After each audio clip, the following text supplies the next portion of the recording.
Dear students, very good morning to all of you. Dear students, today we are going to talk about exceptions in the ionization enthalpy in periodic table, that is in group S and in group P. D की discussion हम यहाँ पर नहीं करेंगे क्योंकि D में जो ionization enthalpy की जो एक्सेप्शंस होती हैं वो बहुत ज़्यादा होती हैं. उनको हम जब डी ब्लॉक एलिमेंट स्टडी करेंगे तब हम वहाँ पे उनके आयनाइजेशन एंथैल्पी में एक्सेप्शन करेंगे. और इम्पॉर्टेंट एक्सेप्शन के जो क्वेश्चन आते हैं वो यहीं से पूछे जाते हैं. So let me talk about the ionization enthalpy. हमें ये बात मालूम है, अब तक हम ये पढ़ चुके हैं कि आयनाइजेशन एंथैल्पी क्या होती है. प्रीवियस लेक्चर में हमने डिस्कस किया था. देन हमने बात करी थी कि किस तरीके से अगर आप अलोंग द पीरियड मूव करते हैं आयनाइजेशन एंथैल्पी क्या करती है, इंक्रीज करती है. और जब डाउन द ग्रुप जाते हैं तो आयनाइजेशन एंथैल्पी क्या करती है, डिक्रीज करती है. इतना हम प्रीवियस लेक्चर में कर चुके हैं. तो बच्चे देखिए कुछ एक्सेप्शन तो मैंने आपको वहां पर भी बताई थी. That is exception between beryllium and boron. जब हम इधर जाते हैं तो साइज छोटा होता है. बेरिलियम की आयनाइजेशन एंथैल्पी बोरॉन की आयनाइजेशन एंथैल्पी से हाई होनी चाहिए, बट क्योंकि बेरिलियम का इलेक्ट्रॉनिक कॉन्फ़िगरेशन 1s2 2s2 जबकि इसका electronic configuration 1s2 2s2 2p1 होता है, इसीलिए p में से इलेक्ट्रॉन निकालना ज्यादा इजी होता है. बेरिलियम का स्टेबल इलेक्ट्रॉनिक कॉन्फ़िगरेशन है, इसलिए beryllium have higher ionization enthalpy than boron. And similarly जब हम बात करते हैं यहाँ पर नाइट्रोजन एंड ऑक्सीजन की, तो हमने कहा था कि नाइट्रोजन की आयनाइजेशन एंथैल्पी ऑक्सीजन की आयनाइजेशन एंथैल्पी से ज्यादा है. इसका रीजन हमने बताया था कि नाइट्रोजन का half field stable electronic configuration होता है, जबकि ऑक्सीजन एक इलेक्ट्रॉन लूज करने के बाद stable half field electronic configuration attain कर लेगी. That is why oxygen loses electron easily in comparison to nitrogen. That is why nitrogen have more ionization enthalpy in comparison to oxygen. Yeah, oxygen have less ionization enthalpy in comparison to nitrogen because its tendency to lose the electron is more in comparison to nitrogen. Now let me move on another exception, that is exception between phosphorus and sulfur. Again actually में sulphur की ज्यादा होनी चाहिए थी, but here is also exception. Phosphorus have more ionization enthalpy than sulfur. Again the same reason, because phosphorus have p3 3p3 electronic configuration, it have 3p4. That is why it can lose electron easily in comparison to phosphorus. Same reason है जो nitrogen oxygen के लिए है, same reason है जो phosphorus और sulphur के लिए है. Now if we move further, that is on a 13 group element, that is boron, aluminium, gallium, indium and thallium. तो student there is lot of exception in this group. यहाँ पर देखिए बोरोन की हमने कहा 801 होती है. एल्यूमिनियम पर चले गए 577 मींस डिक्रीज, ऑब्वियस डिक्रीज होती है डाउन द ग्रुप जाते हुए. उसके बाद अगर आप गैलियम की देखें, गैलियम की आयनाइजेशन एंथैल्पी 579 होती है. मींस एक्चुअली में गैलियम की आयनाइजेशन एंथैल्पी तो क्या होनी चाहिए, ज्यादा होनी चाहिए, लेकिन गैलियम की आयनाइजेशन एंथैल्पी क्या है, 2 किलोजूल ज्यादा है in comparison to that is aluminium. देखिए बच्चे इसका रीजन क्या होता है, अगर आप यहाँ पर बात करें इस तरफ, यहाँ पर डी ब्लॉक एलिमेंट लाई होना शुरू हो जाते हैं. यहाँ पर क्या है, गैलियम से इधर कौन है, डी ब्लॉक एलिमेंट. यहाँ पर जिंक आता है ना, मतलब इधर डी ब्लॉक एलिमेंट आता है. फिर जिंक से जब आप गए यहाँ पर, अगर मैं बात करूँ 3D की फीलिंग होती है. इंडियम पर जब आप चले गए 4D की फीलिंग होती है. थैलियम पर जब आप गए 4F एंड 5D की फीलिंग स्टार्ट हो जाती है. मीन्स इससे पहले थैलियम से पहले 4F 5D बढ़ता है. तो अब देखिए हमने ये बात पहले भी पढ़ी, मैंने बहुत बार आपको बता लिया कि D की शेडिंग पुअर होती है. D orbital have poor shading. D orbital have poor shading. अगर शेडिंग पुअर होगी मीन्स अगर हमारे पास यहाँ पर क्या है, पॉजिटिव चार्ज न्यूक्लियस, और ये हमारे क्या है, इलेक्ट्रॉन्स हैं वेरियस शेल्स के अंदर, और इस न्यूक्लियस को क्या करना है, इस इलेक्ट्रॉन को अपनी तरफ अट्रैक्ट करना है. अगर यहाँ वाले D या F की शील्डिंग पुअर होगी तो न्यूक्लियस का अट्रैक्शन इन इलेक्ट्रॉन के लिए क्या होगा, बढ़ जाएगा, जिसके कारण साइज क्या हो जाएगा, घट जाएगा. तो यहाँ पर अगर आप देख रहे हैं मैंने साइज का ऑर्डर भी लिखा हुआ है कि बोरोन के बाद साइज होता है गैलियम का, फिर होता है एल्यूमिनियम का, फिर इंडियम, फिर thallium. Means there is one exception in size also, that is size of aluminium is larger than the size of gallium. या size of gallium is smaller than the size of aluminium. And reason of this is that while moving from aluminium to gallium, gallium किसके बाद flow होता है, that is it comes after D block element in which first D 3d is filled, then electron enter into the P orbital, है ना, gallium में। तो उससे क्या होगा, जब इलेक्ट्रॉन डी में फिल होते हैं न्यूक्लियर अट्रैक्शन बढ़ जाता है, किसके कारण, क्योंकि डी की जो शील्डिंग होती है वो बहुत पुअर होती है, और शील्डिंग पुअर होने के कारण, न्यूक्लियर अट्रैक्शन बढ़ने के कारण गैलियम का साइज क्या हो जाता है, that is smaller than the size of the aluminium. Aluminium का साइज 143 पिकोमीटर होता है, जबकि गैलियम का साइज 135 पिकोमीटर होता है, ठीक है। तो बच्चे यहाँ से क्या होगा, D orbital have poor shielding, shielding poor होगी, न्यूक्लियर अट्रैक्शन क्या होगा, इंक्रीज।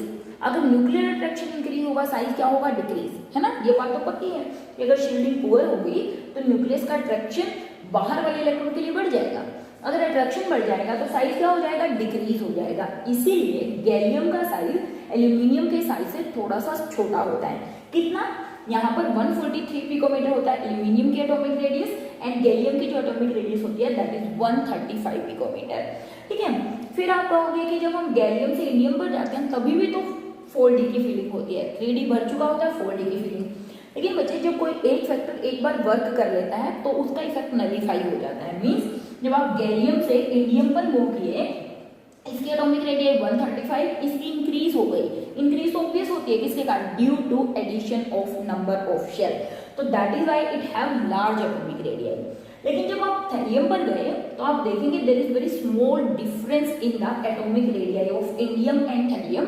हालांकि इंडियम के बाद जब आप थैलियम पर जाते हैं 4f बढ़ता, 5d बढ़ता, बहुत सारी शेल ऐड होती हैं, तो थैलियम का साइज तो कंपैरेटिवली इंडियम के साइज से बहुत ज्यादा बड़ा होना चाहिए, लेकिन आप देखोगे बहुत ज्यादा बड़ा नहीं है, 167 से 170 पिकोमीटर। तो इसका रीजन भी क्या है कि why the size of thallium is not too much large than the size of indium, because again here is filling of 4f and 5d, इनकी शील्डिंग पुअर शील्डिंग तो न्यूक्लियर अट्रैक्शन ज्यादा तो साइज क्या होगा, स्मॉल। दैट इज व्हाई यहाँ पर जितना ज्यादा साइज बेसिकली इंक्रीज करना चाहिए उतना ज्यादा साइज इंक्रीज नहीं करता, लेकिन फिर भी साइज में सिर्फ यही एक्सेप्शन है, अदरवाइज साइज क्या करता है, इंक्रीज करता है। तो boron, aluminium, gallium, indium, thallium, लेकिन रिवर्स हो गया, गैलियम का साइज छोटा है एल्यूमिनियम के साइज से, ठीक है। तो एक तो हम ये रीजन भी ले सकते हैं किसका, आयनाइजेशन एंथैल्पी का, क्योंकि हमने कहा कि एल्यूमिनियम से जब हम गैलियम पर गए, गैलियम का साइज क्या है, स्मॉलर है इन कंपैरिजन टू एल्यूमिनियम, लेकिन वो साइज स्मॉलर किसके कारण है, पुअर शील्डिंग ऑफ डी के कारण। इसीलिए हम बोल रहे हैं कि पुअर शील्डिंग ऑफ डी के कारण न्यूक्लियर अट्रैक्शन बढ़ा, इसीलिए इलेक्ट्रॉन को निकालना मुश्किल हो गया, इसीलिए gallium have 2 kilojoule more ionization enthalpy than gallium. Similarly indium to thallium, indium से थैलियम की आयनाइजेशन एंथैल्पी ज्यादा है जबकि कम होनी चाहिए। इसका भी हम सेम रीजन लिखेंगे, क्या, due to the poor shielding of f and d orbital, nuclear attraction for the outermost shell electron increases, hence it is difficult to remove electron from thallium, that is why thallium have more ionization enthalpy than that of indium, ठीक है। अगर हम इसमें देखें तो काफी सारी ionization enthalpy का ऑर्डर देखिए आप क्या हो गया, सबसे ज्यादा हो गई बोरोन की 801, उसके बाद थैलियम की 589, उसके बाद गैलियम 579, उसके बाद हमारा कौन हो गया, aluminium, and then finally indium, ठीक है। याद रखने के लिए ये ऑर्डर बहुत ज्यादा इंपॉर्टेंट है, दोनों के दोनों साइज का भी और आयनाइजेशन एंथैल्पी का भी, ठीक है। तो इसको याद रखने के लिए आप ऐसे रख सकते हैं, बोरोन की तो है ही मैक्सिमम, फर्स्ट इधर से फर्स्ट लास्ट फिर मिड वाला, पहले फर्स्ट है फिर लास्ट है फिर मिडल एलिमेंट है, दैट इज गैलियम। उसके बाद रेगुलर है एल्यूमिनियम और indium, means indium have least ionization enthalpy, जबकि हम एक्सपेक्ट करते हैं कि थैलियम की आयनाइजेशन एंथैल्पी क्या होनी चाहिए, लीस्ट होनी चाहिए, क्योंकि थैलियम का साइज मैक्सिमम होता है इसमें, इस ग्रुप में अगर आप जाओ that is 170 picometer, but due to poor shielding of D and F orbital, thallium में न्यूक्लियर अट्रैक्शन बहुत ज्यादा बढ़ जाता है आउटरमोस्ट शेल के लिए, इलेक्ट्रॉन के लिए, और इलेक्ट्रॉन को निकालना क्या हो जाता है बच्चे, मुश्किल हो जाता है। सिमिलरली टिन टू लेड जब आप मूव करते हैं, there is also another exception, that is tin have ionization enthalpy 708 while electron volt पर एटम और या फिर हम किलो जूल पर मोल में ले सकते हैं, it have 715 ionization enthalpy. Mean lead की आयनाइजेशन एंथैल्पी टिन की आयनाइजेशन एंथैल्पी से क्या होनी चाहिए थी, कम, but lead have more ionization enthalpy than tin, again due to the poor shielding of D and F। अगर हमें यहाँ पर कोई भी रीजन लिखना है, D orbital have poor shielding, and again अगर इनके एक्सेप्शन के रीजन लिखने हैं तो हम क्या लिखेंगे, टिन और लेड की मैं बात कर रही हूँ, इसकी और इसकी भी बात कर रही हूँ। Due to poor shielding of D and F orbital, nuclear attraction for outermost electron increases and hence more energy is required to remove most loosely bounded electron,